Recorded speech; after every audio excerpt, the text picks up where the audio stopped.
Salon. Welcome newcomers and Salonistas to our first solo online salon with the support of the Royal Society of Arts, who I know Jamie and Angela are here right now, so hi. It's so great to see everybody. So many familiar faces from all around the world. Hi everyone. Thank you especially to those who would usually be asleep by now. Thank you for staying awake for us. We appreciate it.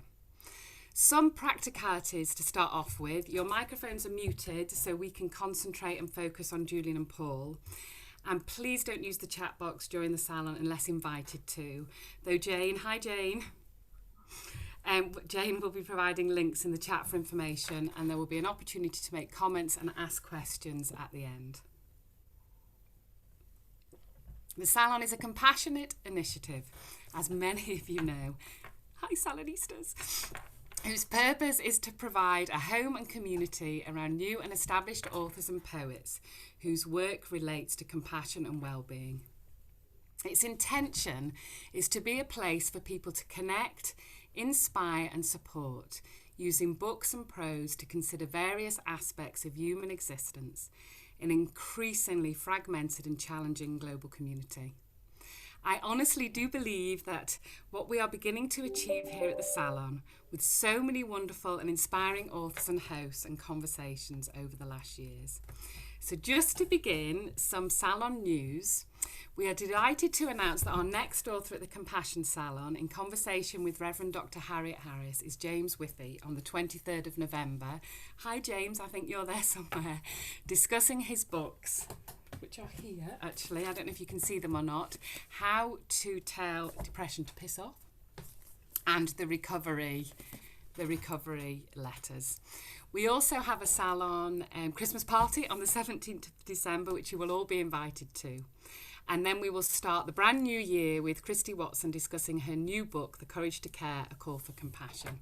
You can find further details of all this on our website, compassionsalon.co.uk. And please like our Eventbrite space so you will be alerted to future events. We are also so delighted that we are now supported by Lighthouse Books in Edinburgh. Lighthouse Books is a woman-led independent community bookshop who in 2020 were nominated Scotland's Best Independent Bookshop.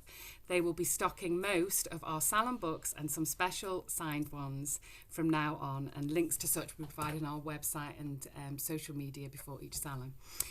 So, to today, wow. Thank you to Julian and Paul for sharing this salon with us. As you know, or many of you know, I teach and write about compassion myself. And this, believe me, to have the two of you together in conversation is a dream come true. You are like compassion rock stars. My work in compassion and the salon arose in some part from my own personal history, as the most important lessons I have learnt through my life is that the one thing that can truly get us through the trials and tribulations is compassion from others and towards ourselves. Indeed, it is life-saving. Your salon, then, Julian and Paul, is so important to us now, especially during the uncertainty of COVID. We are certainly living through such challenging circumstances, so thank you so much for being with us here today so we can reflect on this. So Julian has spent his working life as a specialist palliative care doctor. Julian is the Director of Compassionate Communities UK and has developed a special interest in compassionate communities, initially as part of supporting people undergoing experiences of death, dying, loss and caregiving. Over the last few years, he has worked with Froome Medical Practice, applying the compassionate community approach to healthcare in general, with some startling results. He is the Director of Compassionate Communities UK, a charity which aims to share the lessons learnt in both palliative care and primary care more broadly. Julian's experiences and results from Froome are documented in his book, which we are going to discuss today, co-written with Lindsay Clark, The Compassion Project, A Case for Hope and Human Kindness from the Town That Beat Loneliness.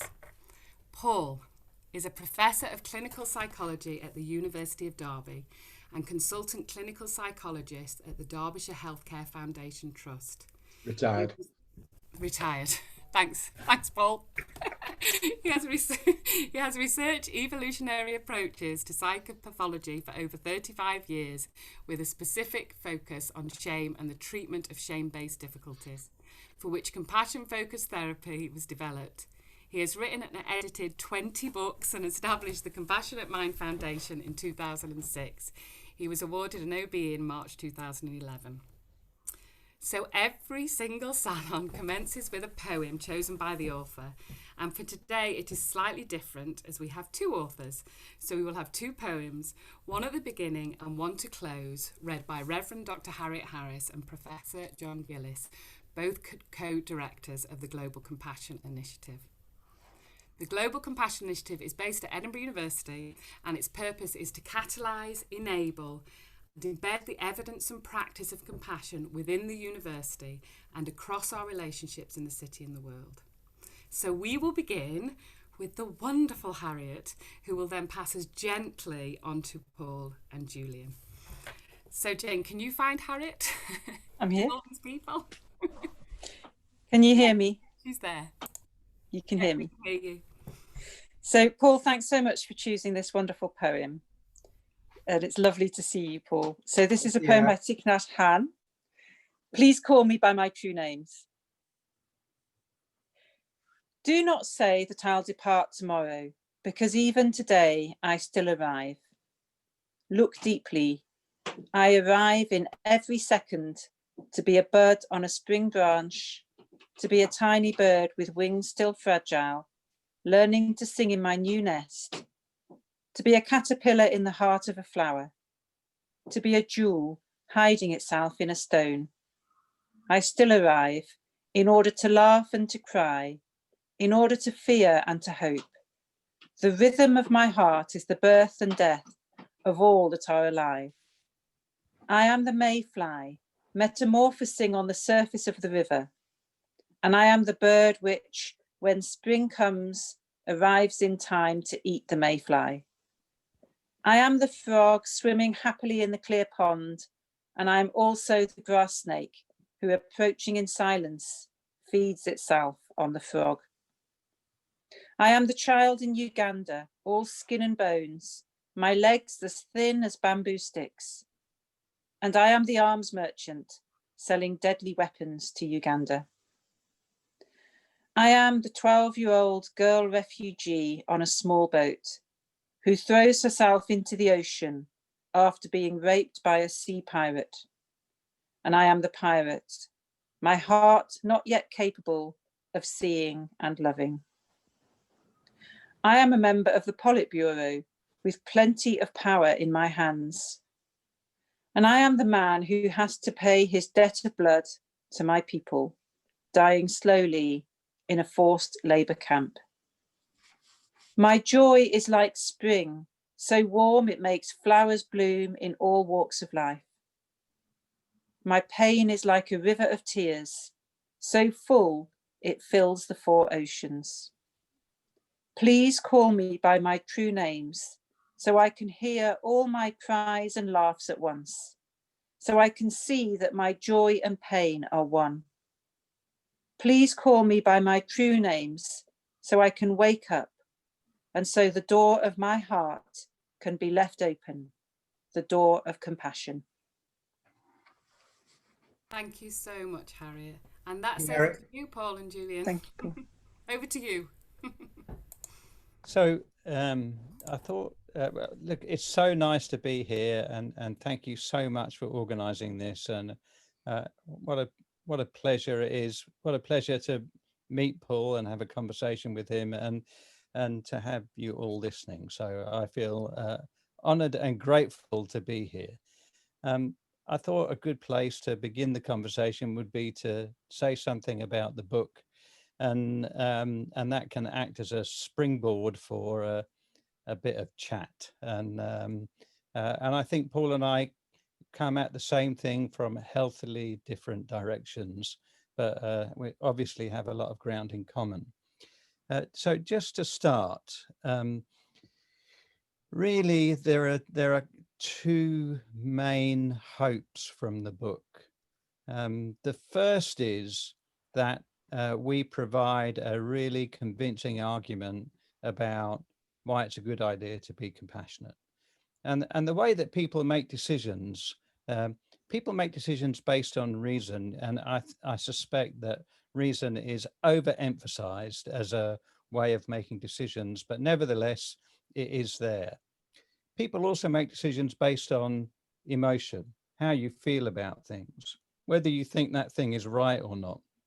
And then people make decisions based on inspiration, that people see an example or hear a story and feel so inspired that, excuse me, they think that that's something I want to do.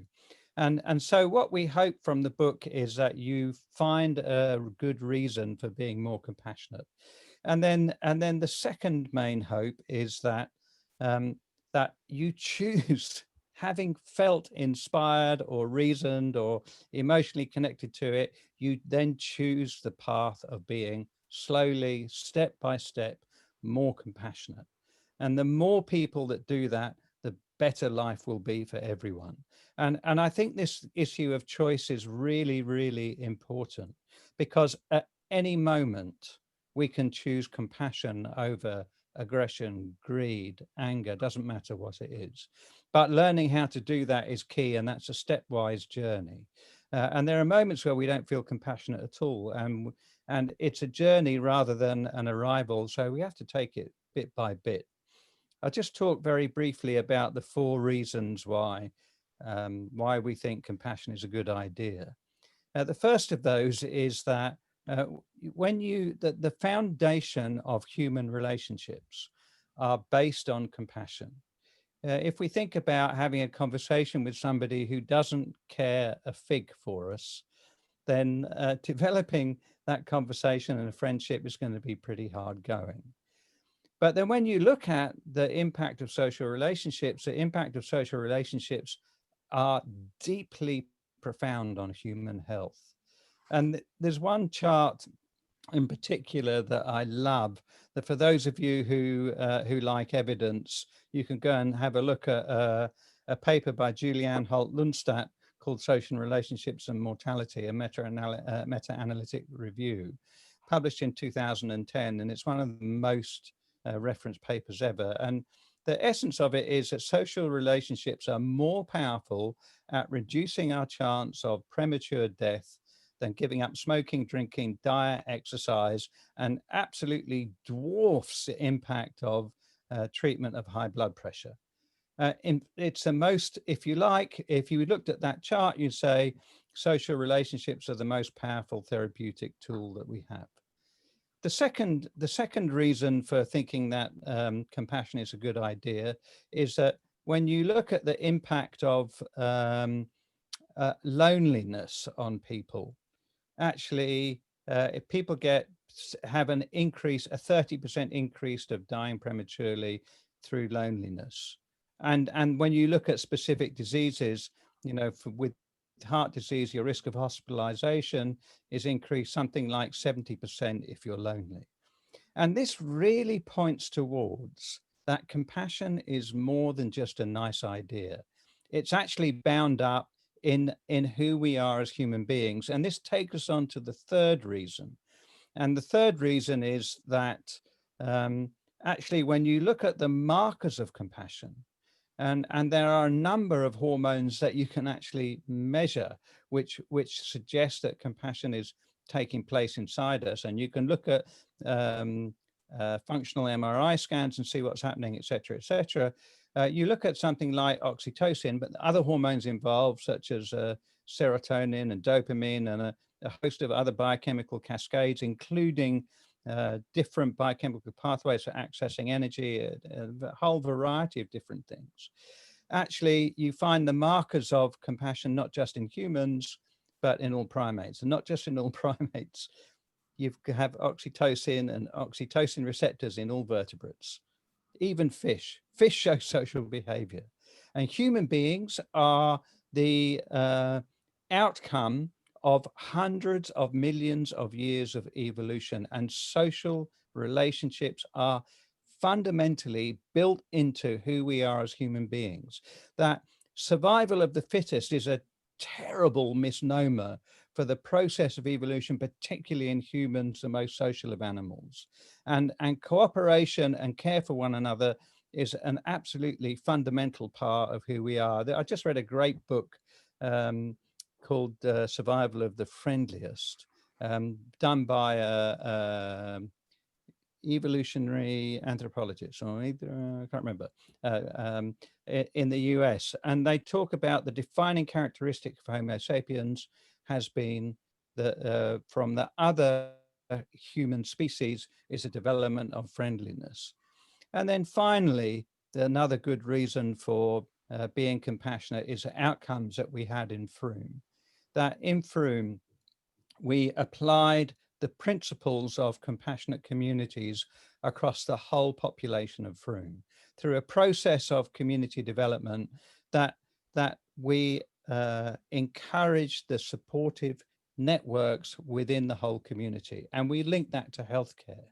And actually, after about 2 years, we were thinking about, well, you know, I wonder if this has had any beneficial effect.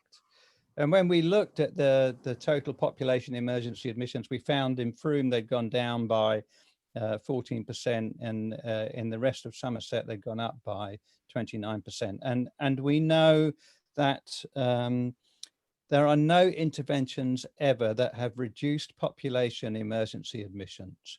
This is like the golden egg. Like this is it was just an unbelievable result.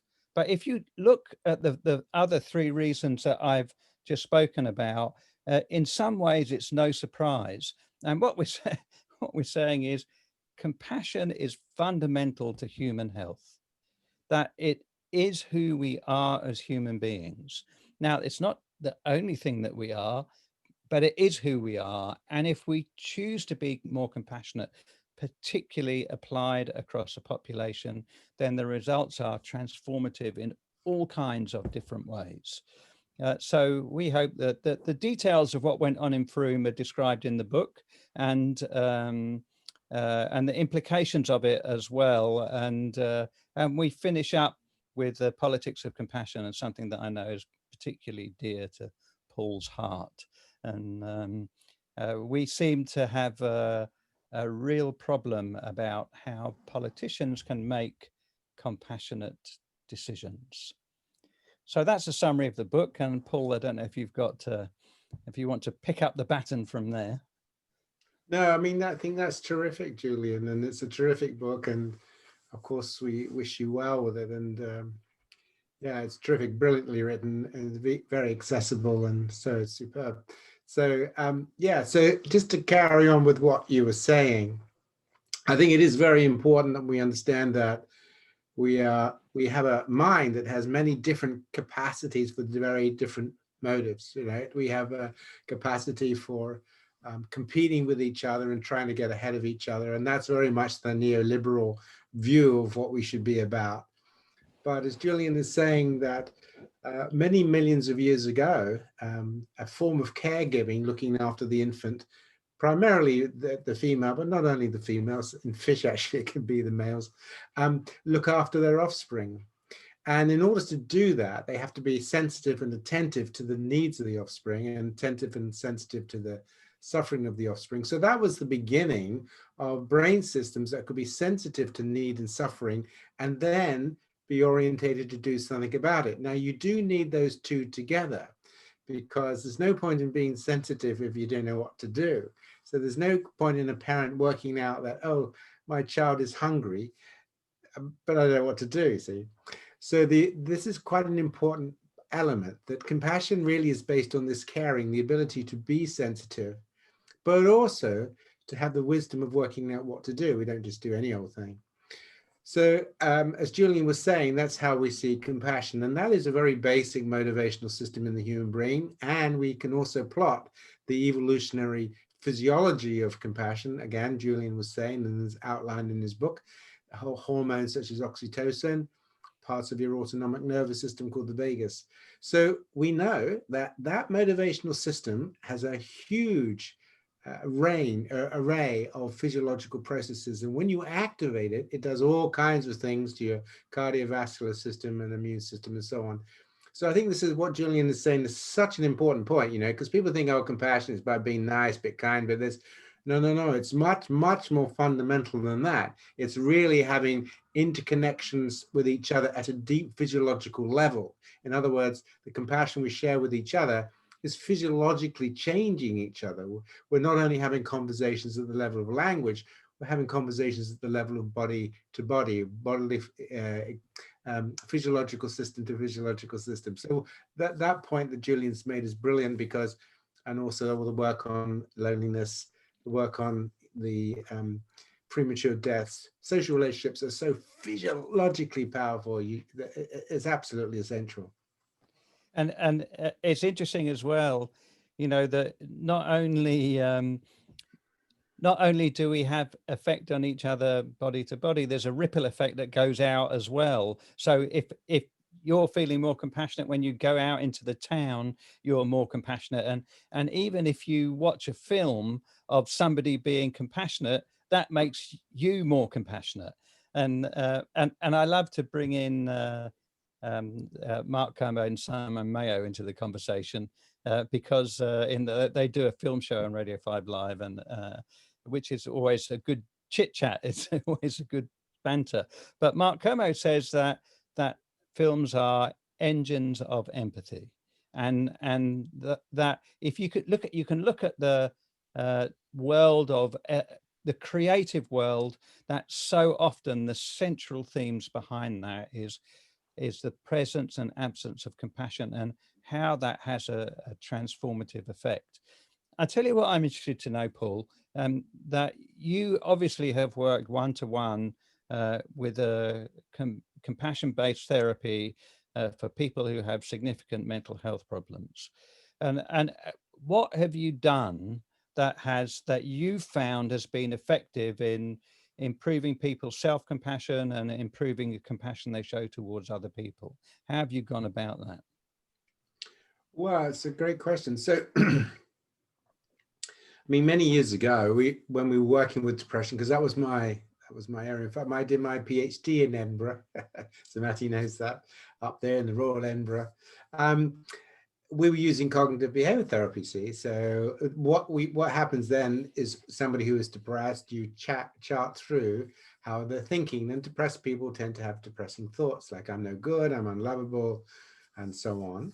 And in cognitive therapy, what you do is you help people stand back from that and take a different perspective and say, well, look, if a friend was talking to you, or you were talking to a friend, or how would you see about this situation if you weren't depressed? You get them to. And clients can do that. They can take a different perspective on the depression thinking. And when they change the way they think, sometimes that is really quite helpful.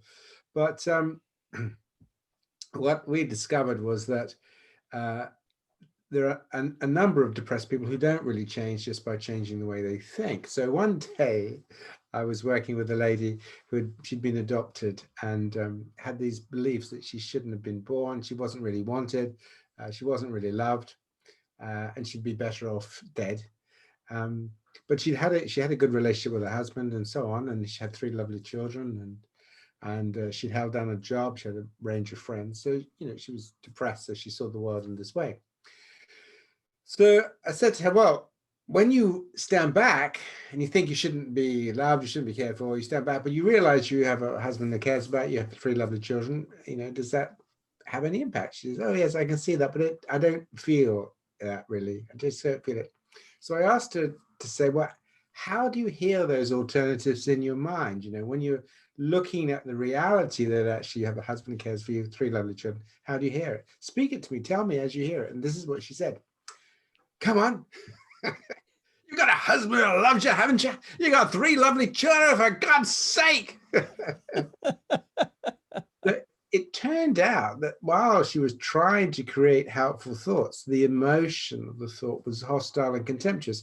And so I started to ask other clients that, when you're trying to have thoughts that are helpful to you, how do you hear them in your mind? And of course, a lot of them were either quite cold or hostile. So they were saying helpful things like, you know, you've succeeded and you've done this and you've achieved this in your life. But it would be, come on, you've succeeded, haven't you, for God's sake? You know, it was that kind of thing.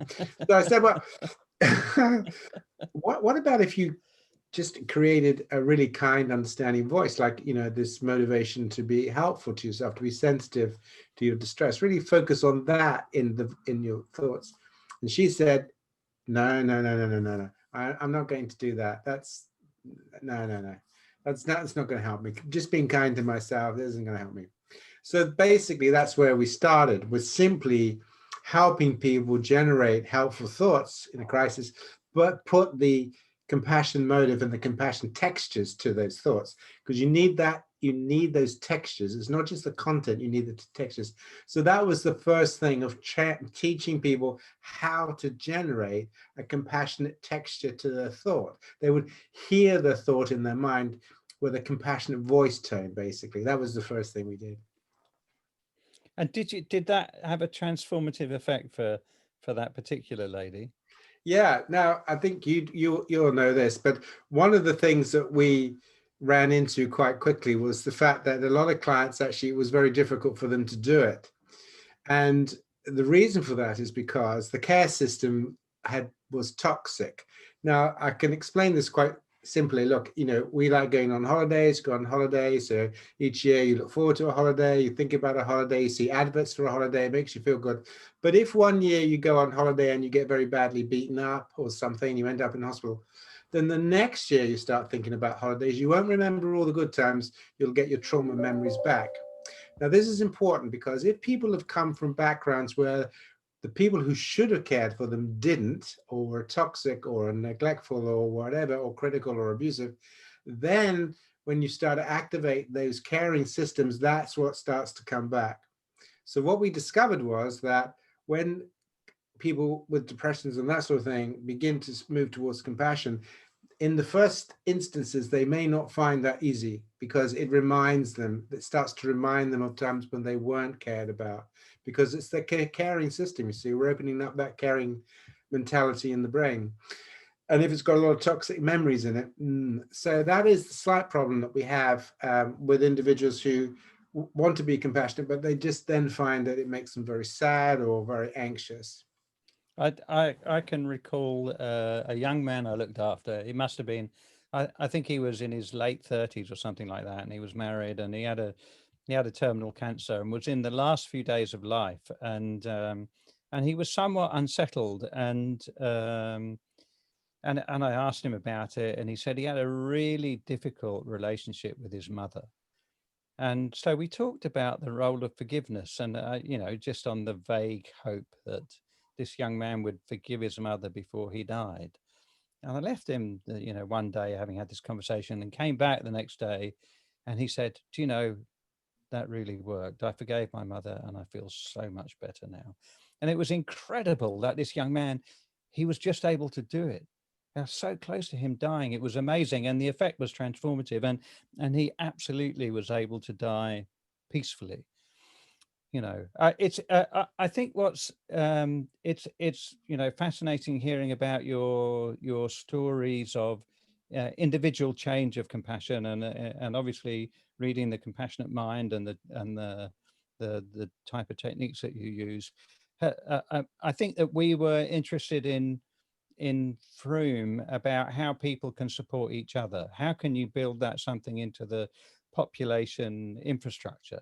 That friendliness of if you go into a cafe and somebody's looking out for you, the cafe owner, the library, or the receptionist, or just even any of the shops, or you know, that light kind of social contact, and even in you know, if you teach the community support officers, the police, about compassion, or and that you give people the opportunity to be able to access different kinds of help that's available in the community, you can kind of develop this overall sense of walking around a town that has got that feeling of comfort and support.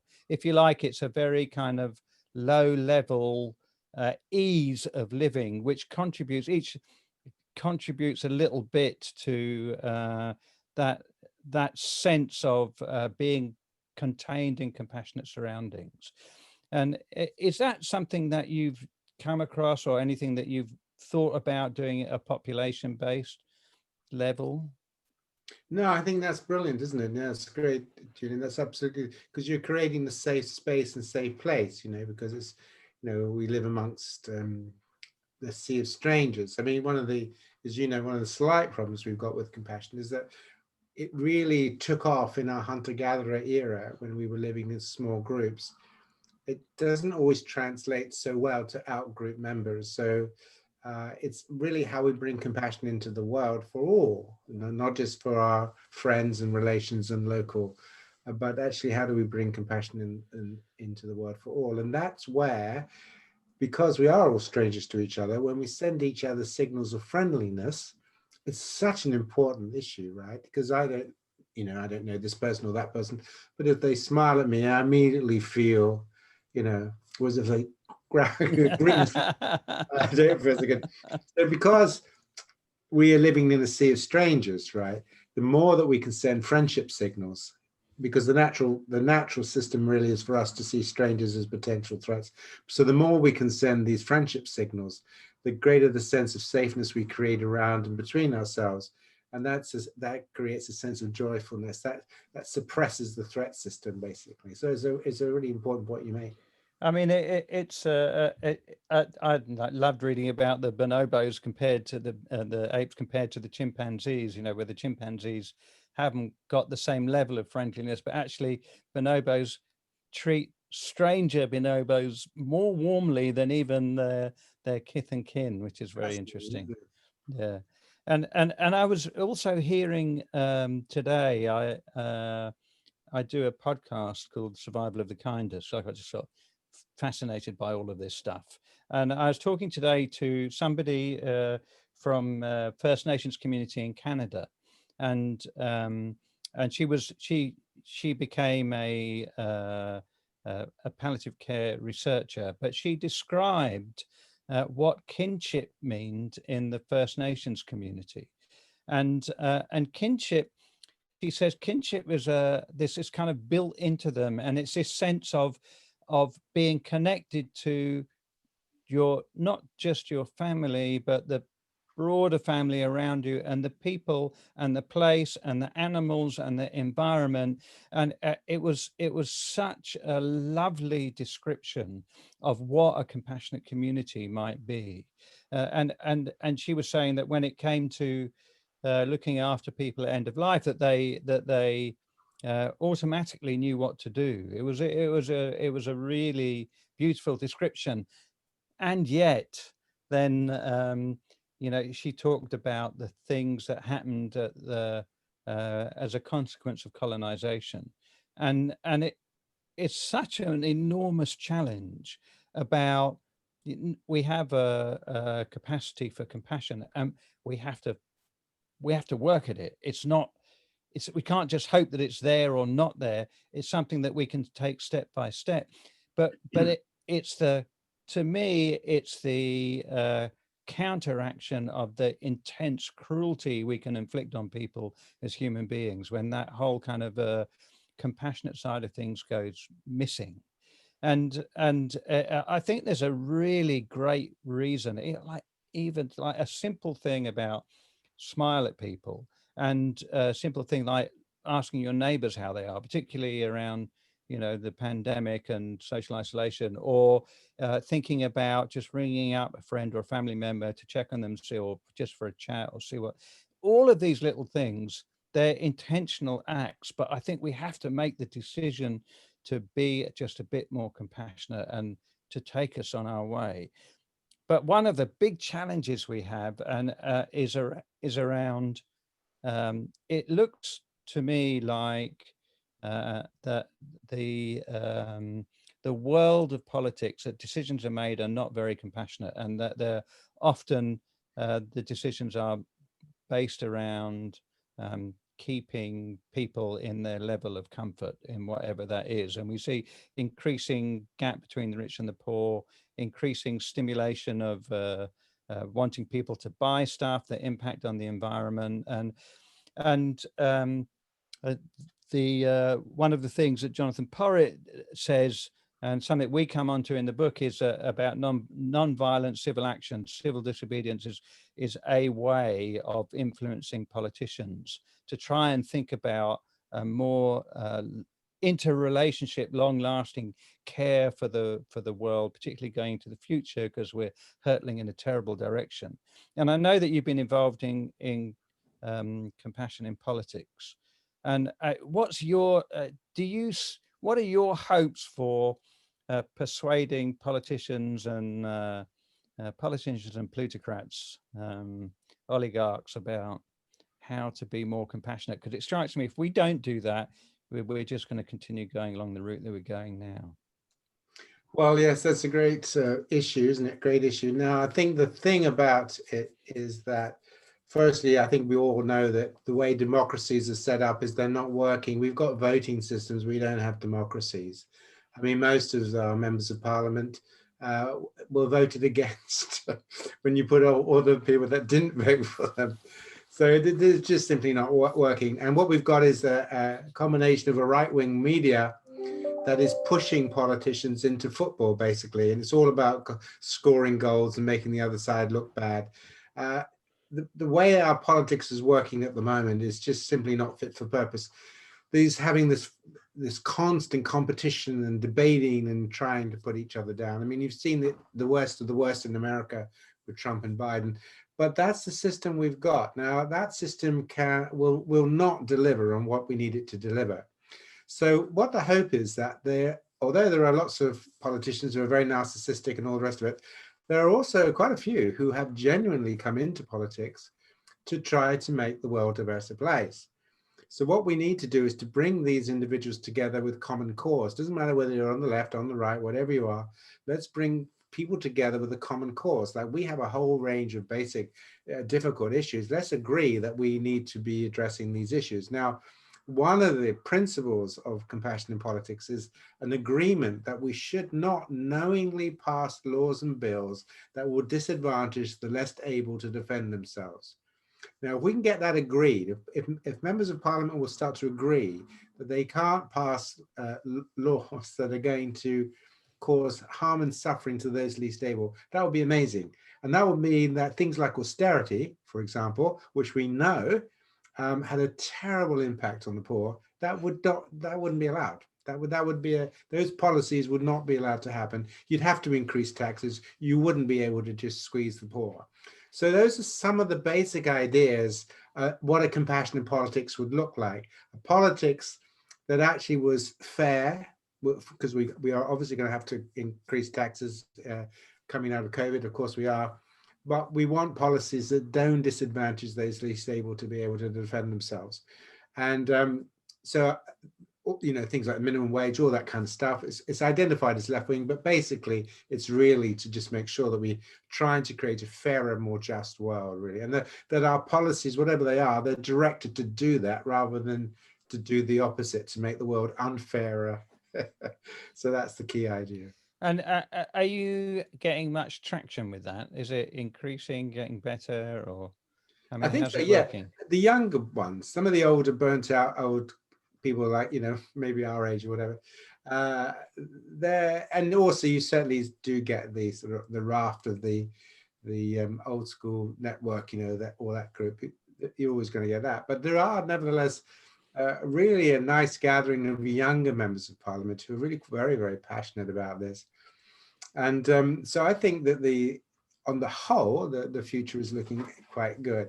But it is what's going on under the surface, really, that's the key thing. And creating forums where people can come together to talk about how are we going to create a more just world? How are we going to create a fairer world? How are we going to redistribute wealth? How are we going to build a World Health Service? Because the World Health Organization, this is your area really, the World Health Organizations have been saying that actually we need a World Health Organization, because like these viruses, they don't care where they land. And if we don't have good health care in all countries, then if some countries go down with a deadly virus, it'll spread, right? You can't protect yourself. The only way we can protect ourselves from these illnesses and diseases is to all be in this together.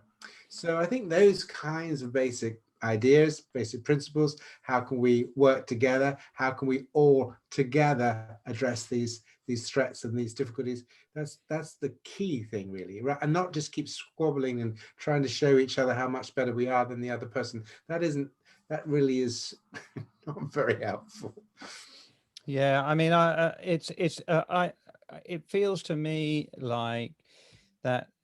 Yeah, I mean, it's fantastic that you're having these conversations with politicians directly, because they are sorely needed. But at the same time, there are incredible obstacles, like you say, like the media and the media barons and these huge business conglomerates and the whole business about how a lot of dark money passes through the UK. And for me, there's something about creating some kind of a social movement, because it's that it feels like, and what we hope to do with the book is that we bring compassion to a high value in people's minds. If we can persuade people that compassion is a really good idea, if you want to live long, healthy, happy lives, it's all about compassion. And that if we can get a social movement that where everyone is thinking about that and enacting that in a conscious way in their lives, then it means when these gross acts of harm, of which wars are one of them, but certainly not the only one, then actually there's something about having an open conversation with people who are making those decisions to say, have you thought about the suffering that is a consequence of your actions?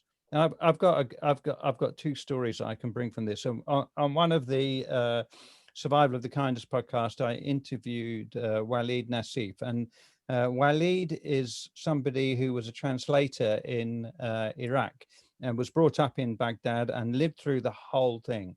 And he had to leave Baghdad, obviously, because his life was at risk. And he describes how during the time immediately prior to the war, to the invasion of Iraq, that the sanctions were applied, and he said that was devastating. It broke the Iraqi people, and that somewhere between 500,000 and 1 million children died during that time, both from starvation and lack of access to medicines, and et cetera, et cetera. And he was at a meeting with there was a big meeting at Marion Albright, I think, and he stood up and asked a question about, and he said, 500,000 to 1 million children died during the sanctions. Do you think it was worthwhile? And there was a moment's thought, and then she went, yes, it was. And it's so cold-hearted, that kind of response. And that is a marker of the level of change that we need to be able to get. That should be, politicians think have really locked something up inside themselves to make that kind of statement and to take those kind of actions. It's a really massive problem. And for me, that one of the things is about how do whole communities and whole societies become more compassionate, and how do we raise that in a level? And there's one of the other studies that I quote a lot about the value of compassion is the Harvard and Glueck studies of adult development, which were started in 1938 in Harvard, and they originally started with just men from Harvard University, which is quite funny, but they soon realized they needed to include other people as well. So they took some of the poorest people from Boston, and they tracked their lives year on year and did loads of tests and interviews, et cetera, et cetera. And every year, the study's still ongoing now. And there's now the fourth director, is a guy called Robert Waldinger, who did a fantastic TED talk about the studies. It's really worth having a look at. But his what he was saying was that there was a strong correlation between men's flourishing lives and their relationships with family, friends, and community. Those who kept warm relationships got to live longer and happier. And for me, it seemed like it's a win all round. You know, like I would like to think that we got a really persuasive argument to really like spread compassion around, that if you, on an individual level, if you want to lead healthy, happy, long lives, then being compassionate is the best thing you can do. And then on a health service level, it's a really great idea because you so dramatically improve people's health and reduce their need for the use of healthcare services. And the sums that are involved are enormous. In the UK, just purely on reducing emergency admissions, you're talking about billions of pounds and 5% of the health budget. I mean, it's enormous. So it feels like I wonder whether we're at something of a turning point, because we've got something really tangible and measurable to say, look, compassion is a really good idea. And for me, it's the kind of social movement side of it. In addition, I think your work, you know, on an individual level, and then with the compassion in politics, is great, but it needs to be supported by everyone demanding that this is something that we all need to participate in. Yes, I quite agree. And I'll just make a slight change of tack in a way, because I think what you're doing, Julian, is highlighting this capacity for feeling better and so on. But the key thing is also that compassion is probably the most courageous and the wisest of all of our motives. There is no motivation that's more courageous or more wise. You know, people often say, well, you know, it's all about being nice. Well, that's part of it. But, you know, a firefighter going to risk their lives to save somebody, that's a compassionate act, right? So the key thing is that there is an immense amount of courage that has to come into compassion as well. Now, I'm not going to make a religious point, but, you know, in the Christian traditions, we talk about the compassion of Christ, the concept of making a sacrifice for another. You know, don't talk about the kindness particularly, we talk about the compassion of Christ. So this is an issue that really compassion also requires of us to make sacrifices. You know, we're not just going to wander around, be happy, isn't that wonderful, isn't that great? It means that we really do need to open our eyes to the immense suffering all around us, some of which we are causing ourselves with our industries, with allowing the rich to do what they're doing, allowing the media to do what they're doing, allowing our politicians to do what they're doing. So we need to take compassion, we need to take the courage of compassion, so that we begin, as you say, a social movement, which is, look, enough is enough, you know, enough is enough. We've had all this competing, this fighting against each other, and these aggressive males running the show. Enough is enough. And how we can, as a groups and societies, saying, yes, friendliness is important, but also it means stopping injustice, stopping unfairness, stopping exploitation, stopping passing government policies that are harmful. You know, we have to have that side of it as well. Compassion has to be assertive. It has to demand equality. It has to demand social justice. It has to demand caring, because that's such a fundamental aspect to it. Otherwise, people think, oh, compassion is just being a bit nice and bit. No. Yeah. Compassion is a determined courage to address suffering in the world. That's what I totally agree, and I guess if and it kind of brings us back to the first point, which is about, you know, if we were to define compassion, it is not just awareness of suffering in ourselves and awareness of suffering in others, and the willingness to relieve that suffering, but it's also, it has to be action related, and as you say, it's courageous, but in my mind, you know, it's where we take an action which doesn't directly benefit us. And actually it's about benefiting the people around us, and also that sense of giving without expectation. Oh, if it's not an exchange. If I do this, you get that. It's pure good-heartedness, and about seeing the value of that. And I think that on a very practical level, you know, like, I think people are already compassionate when we make a cup of tea for a friend, or provide a, you know, have a conversation or whatever it is, that we are already compassionate, and we can be just a little bit more compassionate. And if we practice it, if we take small steps of practicing it, our compassion can grow. You know, that's strikes me as a really significant way forward. Just be kind, be caring, take steps to help relieve other people's suffering. Yeah, I think that's terrific, and that's such an important thing. I think the emotion that drives compassion can be various, can't it? You know, so there can be this kindness and the sensitivity to suffering, but also, of course, even in the Christ story, there's a sense of injustice. You know, there's anger against injustice. We have an anger against injustice. You know, we don't want this to continue. We don't want our economic policies to be exploited for the third world or whatever.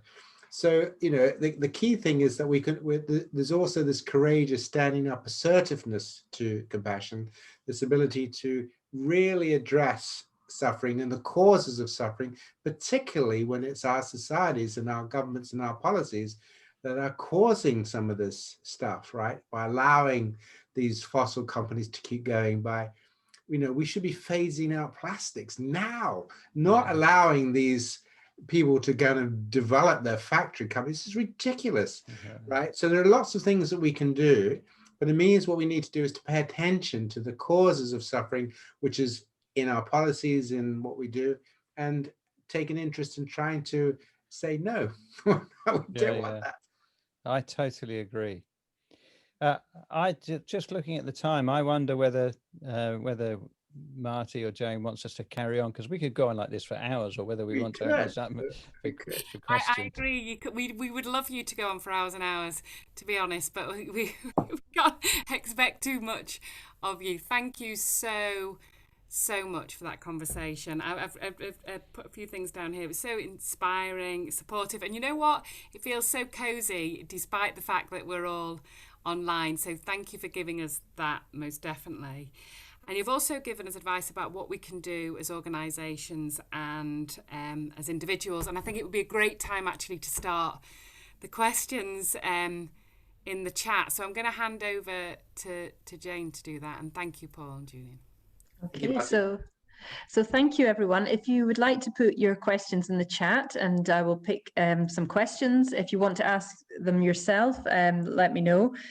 So just the first question is that's come in is, do Paul and Julian think there might be a relationship between how compassionate people are and childhood spent in elite boarding schools, like some of our rulers' experiences? Yes. Okay, good. Yes is the answer. And Okay. if you want the inside track on this, you can see some of the stuff that George Monbiot talks about, because he experienced that kind of upbringing. And if you take people away from their parents at the age of 6, and often it's very brutal experience of that separation, and loads of stories of people, young mothers and children, weeping, and children spending the first year of school at wondering why their parents aren't coming to pick them up. And then often the very brutal nature of those establishments where kindness and compassion aren't rewarded, that it doesn't train people in how to be compassionate. And I think that's a factor in where we are now. Very, very much so. I think that's such an important point. There's quite a number of studies, because, as you know, we do lots of work in the prisons and so on. And that shows that neurophysiologically, some of these individuals have learned to not be in touch with their own emotional pain. So when you give them stimuli for their own emotional pain, they don't really, the empathy areas of the brain don't light up, that sort of thing.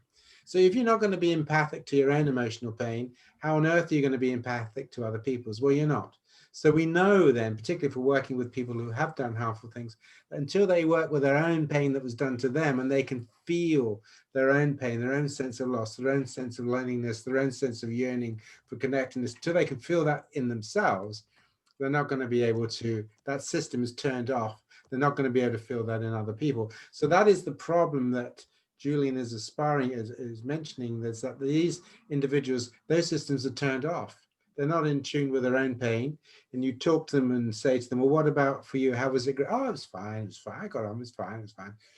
It's all closed down. But the problem is those antennae, those abilities to be empathic and sensitive to other people's pain, that's also closed down. So the problem that you have with a lot of these individuals is that they are just tuned out. And that's what makes it, very difficult. And the other issue about them, of course, because they're tuned out, that is what also makes them want to get into power. That is the compensation. If I can't feel connected, then I'm going to feel powerful. So you've got that double-edged problem with politicians, really. But yeah, so you're absolutely right about that. That if you grow up in a world, if you grow up where you have to tune out from people being attentive to your pain, you don't have anybody that's attentive to your pain, and it might actually cause it, then those systems in your brain just tune out, they get turned off. And then we really are in trouble. Okay, thank you for that. I'll move on to the next question, which is from John Gillis. And his question is, Scotland has the worst health inequalities and widest gaps in life expectancy between rich and poor in Europe, getting worse over the austerity imposed over the past 10 years. Is there evidence of a compassionate, from approach being helpful in a very deprived community? So the answer to that is definitely yes. And community development has been happening all over the world, and in particular, that in many places in the world, that thinking that you're going to get help from an outside agency with money is just not possible. And so community development is the only way you can respond to it. But in particular, that we started a project in the southwest cluster of Cardiff in Wales, and also in Aneurin Bevan in Blaenau Gwent and Caerphilly, and these are some of the poorest communities that you can find, areas of high deprivation, and of course, if people start to gather together and are more friendly to each other, and then it's as Cormac Russell says when he's talking about asset-based community development, start with what's strong and not what's wrong, and then the communities themselves can start to figure out how to address the issues. And often the issues that health professionals think people have are very different from the issues that people themselves think they have. And we're a number of other projects are starting up. In particular, I'm working with some people in Colombia and in Florida, and there are, these are much worse levels of deprivation than you'll find in Scotland. Of course, this is the way that you can actually find out from people what are their concerns, what are the things that are most important to them, and go from there. And I would add to that the example of the Beacon housing estate in Falmouth, in which around, I think it was around 15, 20 years ago, there are a couple of health visitors went into the Beacon housing estate. They realized that health visiting was a waste of time, that it wasn't going to affect the widespread problems of deprivation. Drug and alcohol abuse, domestic abuse, etc., poor educational outcome, teenage pregnancy, and on the list goes. So they became community activists. And what they did was that they gathered together the community members and started a strong residents group, and then started to have discussions about what they could do, how the residents themselves could start looking after the people within their community, and how they could start cleaning it up. And then they brought in the services like police and social services, who said at the first meeting, they said, oh, we never came in here anymore because there was so much hostility. And the people in the community were saying, you totally ignored us. No wonder there was hostility. So I would say that that ground up community development, formation of compassionate communities, working with what's strong, not what's wrong, is the only way to deal with poor communities, deprivation, because that's how you activate the communities to start changing the problems themselves. The trick is how you link that with healthcare, and as we've shown in Froome, and it's highly possible that you can build this into routine clinical practice, and in particular that you set up systems that make it possible to, as people enter into the GP surgery or have contact with it, that this whole process gets underway, and how you fit that into a 10-minute consultation. And the work that we were doing with in these other areas, in Wales, even after a year, the GPs were saying to us, oh my God, this is why I entered medicine. This is what makes me tick. This is why I wanted to help people. This is how it was 16 years ago. And the point about this intervention is that you make working lives better. That sense of existential distress, when you see somebody who is suffering from all kinds of social related problems that you can do nothing about, and at the end of the day, you feel like you haven't helped that person who is desperately in need of help. And so if you have a system in which you can make that all function, actually that working lives get better as well, and people feel more satisfied, motivated, and more compassionate themselves, more caring, paying much more attention to the social relationship domain of care. It's absolutely transformative.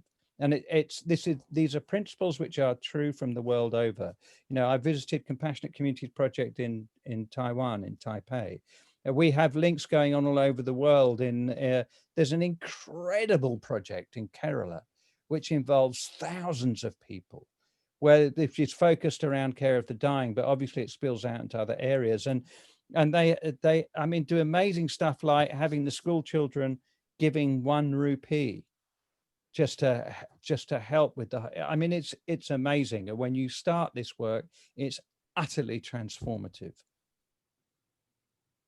I think that's such an important point, Julian, that because, you know, we forget, don't we, that, you know, 20,000 years ago, we used to live in caves. We didn't have running water or central heating or whatever. And yet all the evidence is that we were actually probably happier and in some ways healthier when we lived in hunter-gatherer societies. There's a lovely book called Civilized to Death. It's by Christopher Ryan, Civilized to Death. So, and it's the relationships that really make it all happen. The key, I think, which is what Julian's saying, is what is the catalyst? How do you get it going? Because in a lot of deprived communities, people are quite depressed. They don't have any energy. They're not, so they need catalyzing. They need bringing together. They need people coming in and supporting them, creating the meetings, creating the times when they come together. And I think the Beacon Project was a brilliant example of that. I think there was a GP involved as well who was sort of noticing that all the women on her estate, that she was giving them Prozac, but actually if they came together and supported each other, that would be great. And that's what happened. And you know the study, and then the Prozac went right down, baby's health went up and everything. So this whole issue, right, is such an important thing, because in deprived communities, people have lost energy, they've lost hope. So you need to come in and galvanize them so they can discover that they do have wisdoms, they do have strengths, they do have ways in which they can help each other, they can value and support each other. And in the giving and the experiencing, both ways actually, both giving and receiving helpfulness is very powerful. Okay, thank you for that. We're getting lots of questions coming in now. I'm going to invite Kat O'Neill to ask her question, if that's okay. Yeah, I just wanted to say, like, how amazing it is to see 2 of my absolute compassionate heroes presenting together tonight. And just you know, everything you've said is so inspiring. I'm so sure so many other people feel the same. How can we work together? We've got like lots of people on this call, and I know you guys are in touch with people all over. How can we work together to start this compassionate social movement? Because I am definitely in. I think, well, you know, Kat, you're already doing it, you know, and you've created a film and a website, and I think it's about finding ways of linking up and sharing ideas with other people who are doing it. And you know, I would say that you're at the very heart of it, you know, and what a lovely community you live in. And for those who don't know, maybe you might like to say something about what you've done in Saltburn and the stuff that's happening there. I think it was just similar to what's been going on all around the country, is that, you know, one of the most powerful messages of this period has been not the division and the negativity, although that's been a big part of it. It's also been the amazing outpouring of community spirit that we've seen across the country that perhaps isn't always given voice, but like thousands of mutual aid groups were set up all over the country where people just spontaneously stepped forward. And from an evolutionary perspective, you could really see that, like, that crisis triggered people's compassionate motives to want to help each other out. And you know, that's what we saw in our community. But I think it's a story that's been seen across the country, and this is a prime time to try and build on that when people have just been through a period where they really have stepped up to the plate for each other. You know, so I think we're at a really good point where we can really try and build something. I think the media has a really important role, and I think things like writing books, making films, doing talks, you know, so that it's like that. If anyone who hasn't seen it, there's a 3-minute YouTube clip about how to create a social movement.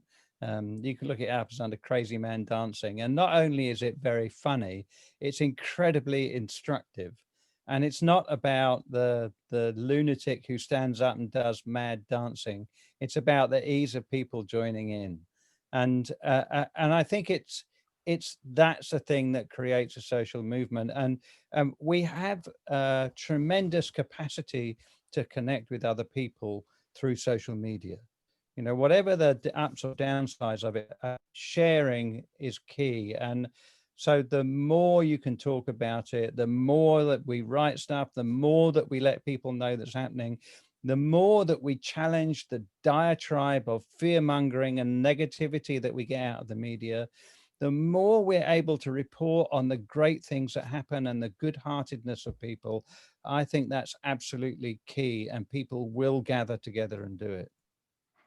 That's right. I think a small point, look, the most important thing for compassionate people is don't be naive about humanity. Yes, we can do this as a social movement because we have it in us to do it. But also remember Rwanda, remember the Balkans, remember the Holocaust. You can also get people to do some pretty bad stuff too, because we are a species that actually, we do kind of have this capacity for flow. Okay, so as a species, we can have this flow, but it can go for good or for bad. So the most important thing in compassion is we are not naive. You know, we're not wandering around in the world going, oh, let's all be kind to everybody, isn't that great? We are compassionate because we know that if we are not, it's very easy to stimulate the dark side in us. So compassion has to stand against the dark side. It absolutely does. And it's much better to have these social movements that are rooting in compassion than on sort of right-wing nationalism or whatever it is. But you can get humans to do all kinds of stuff for good and for bad. What we need to do is to, as you were saying, Kat, is to actually create these movements that bring people in to the joyfulness of compassion, the fundamental importance, because compassion really is the motive that will change the world. Compassion is what will make the world a place for all of us to want our grandchildren to grow up in. Neoliberalism is not going to do that. Neoliberalism will give us more of what we got, the rich getting richer, the poor getting poorer, exploitation, and so on and so on.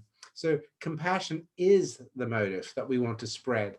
That is the social discourse that we need to have. But we're not naive. We understand that we are standing against some pretty dark forces. I think that's 100% right. It is the antithesis and the answer to those dark forces, and we have to be brave and stand up and say that. Yes, because we've got these movements now. There's also movements in the world that are pulling us back to the dark side. There's no doubt about that as well. So, you know, these populist movements, we have to be careful, I think. Okay, we've got a question here from Guy, which is, what are Paul and Julian's perspective on the Centre for Local Economic Strategies work, challenging the concept of economic growth as a marker for societal health and transferring our objectives more towards a well-being economy and community wealth building? I just couldn't agree more. And you know, there's an interesting thing that, I mean, you know, it's interesting chasing back, looking at, you know, where did all this stuff come from? And of course you can go back way back into human history, but there are key moments around formation of the social contract, the difference between Locke and Rousseau. But there's also a really fascinating moment in 1928 in America when Edward Bernays published a book called Propaganda, and in it he says that we can't afford to wait for people to want to buy stuff. We have to stimulate their appetites to buy things they don't need. And this was avidly taken up all over the world and very quickly in the US. And it's the birth of the marketing industry. And in fact, some of the techniques were used by the Nazis during obviously during that whole horrible period. And look where we are now. If you stimulate greed amongst a whole human species, if you say to people that the way that you're going to get happiness is through acquisition of wealth, power, and goods, then we end up with neoliberalism. And we actually have to stand up and say, look, the evidence shows that that's not how we are happy, even in our own personal lives. You just end up dry as a bone. And, I've talked to thousands of people who are dying, and not one of them ever said, I wish I'd spent more time at work. And the people who impressed me most were those people who said, I had a good life, I had good family and good friends. And we should stand up and be clear about saying that compassion and relationships are fundamental and key. And we need to actually really point it out when you have this opposite message given of hatred, fear mongering, and all of that kind of stuff. Absolutely, yes. I mean, I couldn't agree more. And that's the issue, that we also have a threat system. And what some of these politicians do, they raise threat, they amplify threat from immigrants or whoever it is. And then they set themselves up, but I will protect you. So it's a double whammy, we're going to raise the sense of threat in you, but then I'm going to present myself as a protector. So there we are. So the key for us really is not to fall for it.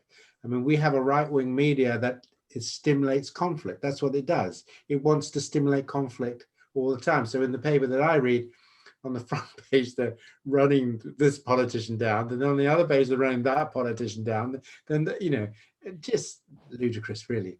So we don't want to be part and parcel of all of that. That's the key thing. And it's how we actually can exercise writing to the media, being careful about what we buy in the media, what we pay attention to, not spreading false news, not going in for conspiracy theories, all of this stuff. So, if we keep clear in our minds about how we want to live a compassionate life, I think that's such an important key thing, and to take an interest in politics, like take an interest in Compassion in Politics movement. You can go on the internet and find out about that. Take an interest, because every little bit helps, as they say. And I think that leads nicely to Rachel asked a question earlier, which was, and I suppose that's maybe answering partly this question, is how can we get involved with compassionate politics? Yes, well, just put it into Google, Compassion in Politics, and it's compassioninpolitics.org. Okay. And then that'll take you to the website, and then you can just contact them, and they will tell you how you can get involved and what they're doing, and so on and so on. We've got a meeting with some politicians next week, I think, a Zoom meeting. And I think there was a note came up to say that there's quite a lot of mindfulness going on now amongst politicians, bringing them together to do mindfulness. So that's true. So yeah. And I think as well, it's good to think about this on a local level. And there's a great book by Peter McFadden called Flat Pack Democracy, that Frome was blessed by having an independent town council. They've got something of a kind of fortunate history of independence. And for the last two election cycles, they've had all the town councillors have been independent. And when they set this out, that they set out about how they were going to work together, that how they could disagree with each other, but do so in a friendly way, and how they could agree to make decisions. And it's highly possible. And I think that if you want to get involved in politics, local politics is Yeah. really, really important. And using the example of flat-back democracy is a great way forward. Yeah. Great, thank you for that. And I'm posting up links as we're going as well. So we've had another question from Laura, which takes us in a slightly different direction, which is, what are your thoughts on approaches which emphasize the notion of resilience building? So we've talked about your stance on compassion. What are your thoughts on approaches on the notion of resilience building in individuals and also in schools and communities? I mean, personally, I think that compassion comes to the heart of it, and in particular, that when you're looking at on a practical level, how do you in moments of conflict, what can you do about that? And restore things like restorative justice, emotional sensitivity. Having emotional literacy in schools is fundamentally important, even for children to recognize their emotions, and using ways in which children can care for each other. I mean, can you imagine if our schools taught children or allowed children to explore this, you know, and it is happening to a greater or lesser extent. But actually, you think about future generations where children understand about how to treat each other, how to be self-motivated, and there are lots of great examples of it. And I would say that if you develop the compassion and that emotional sensitivity, you increase resilience. You know, the thing is not about just being able to stand the beatings and the suffering that you have. It's about your compassionate response to it. That's absolutely right. I mean, the whole thing about resilience is resilient to what? I mean, the key thing is that sometimes we have to find ways that we can change systems, so you don't need to be resilient. Okay, it's like, you know, if you put your hand near a fire and you start getting blisters, you don't need to learn how to be resilient to the fire. Just don't put your hand there, right?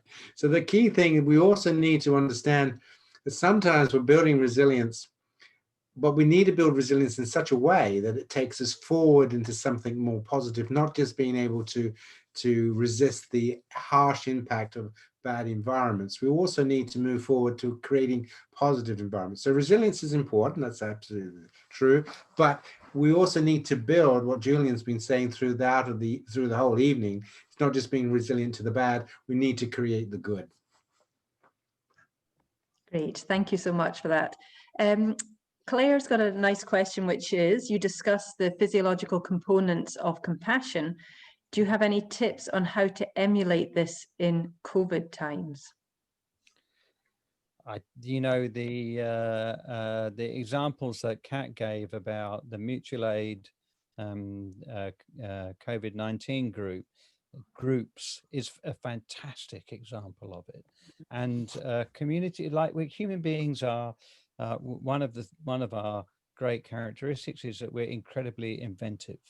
And so people have found ways of helping other people around them in their communities. And so, for example, one of the things that they did in Frome is that the town council produced a leaflet that dropped through people's doors saying, look after the 5 people around you.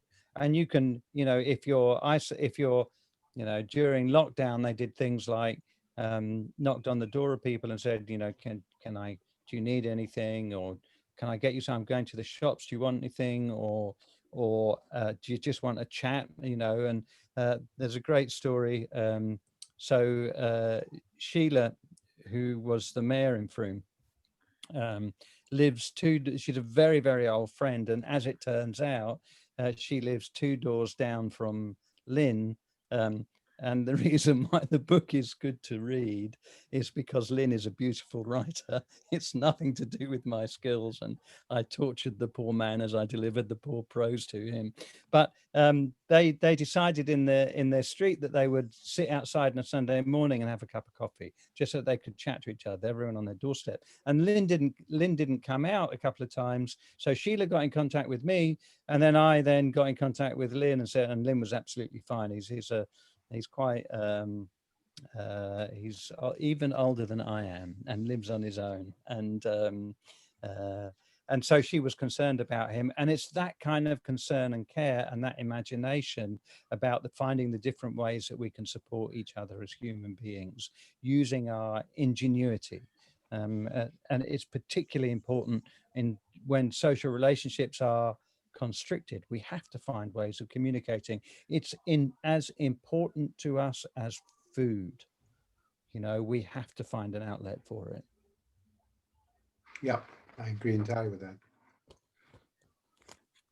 We've got now a question. I'm going to invite John Gillis to come, and he wants to ask a question. So John, I don't know if you can switch on your mic. I'm just going to see if I can see John. Let's go back.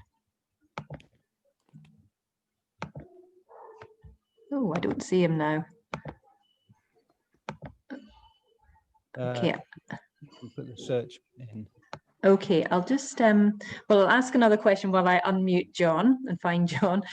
So to both speakers, what are your thoughts on the ACE project, Adverse Childhood Experiences? Can this link with compassionate communities? I think, Paul, that's your street, first of all. Oh, very much so. Yes. So adverse child experiences. So absolutely. I mean, one of the things that's so important for people who've had these experiences is to begin to experience other people as helpful, compassionate, caring, right? Because they haven't experienced that. And they're very understandably mistrustful of people bringing smiles and so on, because, you know, people who should have cared for them didn't. So absolutely. I mean, compassion is a very, very important part of their helping them to move forward after those horrendous experiences. And you know, the original studies on adverse childhood experiences are, you know, showing that the more you have, the worse the effect. You know, and it goes back to what Paul was saying before about people feeling traumatized and unloved by their previous experiences, and I think of course, creating a compassionate community around people, making them feel loved, is fundamentally important. Just as a story behind that, my mother was a refugee from Czechoslovakia and Austria, that she'd watched children disappear around her, and then she had to, in fact, she came on her own to the UK, and carried with her some of the scars of that. You could easily classify those as adverse childhood experiences, and a number of them together, and remained in some ways. She did amazing things in her life, but in some ways unsettled as well. And in the last month of her life, we created this compassionate community around her, and you know, that was family and friends, and we were all there for her, and we supported each other, and that was the time in my mother's life where I felt she was at her happiest. You know, she felt loved and cared for, and so much of that stuff that she'd been carrying around, that really settled a lot. And you know, my imagination says, I mean, I've not cared for people and looked after people who've had, you know, Paul is absolutely the expert in this, but my imagination says, you know, the communities are really important, but there may be individual things that need to happen with that person about self-compassion and compassion to others. Yes, that's absolutely right. And remember, you know, for some time, you know, if you think about an animal that's got a nail in its paw, you know, you try to move forward to help, and that'll bite you. So sometimes, you know, when people have been very damaged and you try to reach in to be helpful, they don't experience it as helpful. It can make them quite alarmed or quite threatened, and they can sort of push back at you. So the key thing also is to remember that when we are working with people who have come from difficult backgrounds, you know, they won't necessarily buy into the compassion quickly or readily. So we have a lot of work that we need to do to facilitate that process. Okay, thank you. We've got a final question. We've got John unmuted, so he's ready to ask his question. So I'll invite John to ask his question. Thank you. John the Unmuted, I like that. Yeah, It's apologies like a for that. Viking name, doesn't it? John the Unmuted. Unmuting, and thanks to Marty and Harriet for all the work you put into these salons, and also to both Julian and Paul for a fascinating session. And it's good to see compassion being mentioned, not just in the context of individual relationships where it's hugely important, but in terms of communities and the larger politics as well, and how that might happen. So mine was a kind of it's something that I read recently in a book by a GP in Edinburgh called Island Dreams, and he quotes Rebecca Solnit, who's a feminist author. And one of the things she's said or alleged is that science is how capitalism knows the world. Now, I work in the Usher Institute. I was a GP, which is a kind of applied science all my life. Paul is a clinical psychologist. Julian's as a physician. So we're all applied scientists in a way. And yet, we've gone through 2 centuries of scientific evolution since the Enlightenment, and we're now in the world of big data science. And yet somehow, I think she's right. You know, science is how capitalism knows the world, because capitalism is what has emerged from our 2 centuries of evolution of science. So for me, that's why compassion is important, but I'd be interested in both your thoughts on whether that's right or not. And if so, are we moving it in the right direction? I mean, I've got some very radical thoughts about this, and some of these I express in the book. And I think that what science has ignored to its peril, what medicine has ignored to its peril, is the role of compassion and emotions in our health. And what we've shown is that that's actually more powerful than most of the medicines that we take. And that when you look at the pharmaceutical industry is one of the most immoral industries in the world. You know, that when you look at the behavior of the pharmaceutical industry, the techniques that they've used to persuade people to take medicines it's horrifying, at the cost of millions of deaths. It's absolutely amazing, and they've done it knowingly as well. And I think that what I hope is that we are going to change. Someone I know once said, it's only worth doing the impossible. So I'm aiming for that. And that I hope we change the face of medicine. And that in particular, if we are saying that social relationships are more powerful than the medicines, it means that our whole way of assessing the effectiveness of medicines is faulty, because you cannot take the relationship out of the administration of a drug. And in fact, you could strongly argue that the so-called placebo effect is nothing more or nothing less than the powerful impact of relationships between 2 people. And that means that we need to reconsider about what medicine is. Yes, I mean, I think, from my point of view, science is relatively neutral. There's an old saying, isn't it? If you think science is a problem, you should try ignorance. Science is really a way of us understanding the world in which we are living in, the forces at play. We can use science to build nuclear weapons, but we can also use science to discover a vaccine against this virus. Look, science is a way forward. There's no doubt at all. I would much prefer to be in the scientific world. The problem is not the science. The problem is the brains that are using it.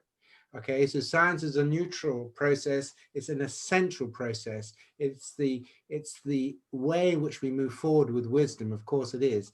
But you can use science for whatever. You can use it for good and for bad. And that's what then brings us back to, it's not the science that's important, it's the motivation behind the science. It's like empathy, Empathy is good, but you can use empathy for bad reasons as well as good reasons.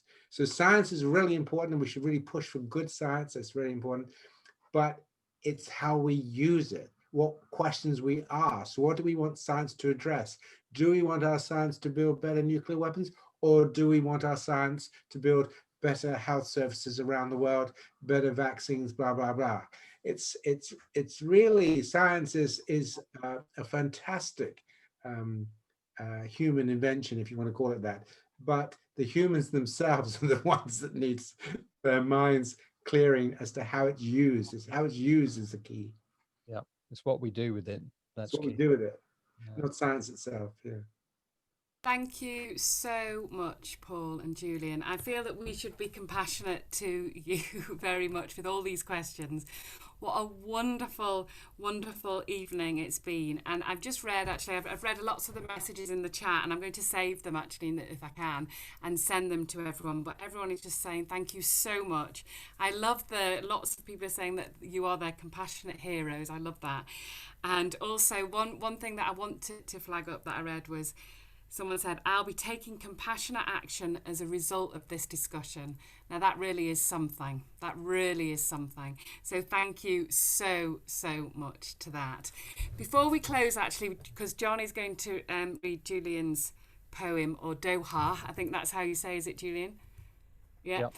I'd just like to say thank you so much, Julian, Paul. Thank you, Jane. You are a rock. You are absolutely brilliant. I always feel like I sound like I'm getting my Oscar at this point. Thank you to my family, but thank you so much, Paul. Thank you, Julian, and Jane and everybody. Please look on our website, and we will post everyone our salons to go from this, and we'll send you all the chat. I'm going to ask John now, who I think is still unmuted, to close the salon for us. Are you still there, John? I'm still here, and I'm still unmuted. Thank you. I'll let you go. Thank you, everybody. The poem that Paul has chosen to finish is called Happiness by Lama Gendun Rinpoche. Happiness cannot be found through great effort and willpower, but is already here right now in relaxation and letting go. Don't strain yourself. There is nothing to do. Whatever arises in the mind has no importance at all, because it has no reality whatsoever. Don't become attached to it. Don't pass judgment. Don't let the game happen on its own, merging and falling back without changing anything, and all will vanish and begin anew without end. Only our searching for happiness prevents us from seeing it. It's like a rainbow which you run after without ever catching it. Although it does not exist, it has always been there and accompanies you every instant. Don't believe in the reality of good and bad experiences. They're like rainbows.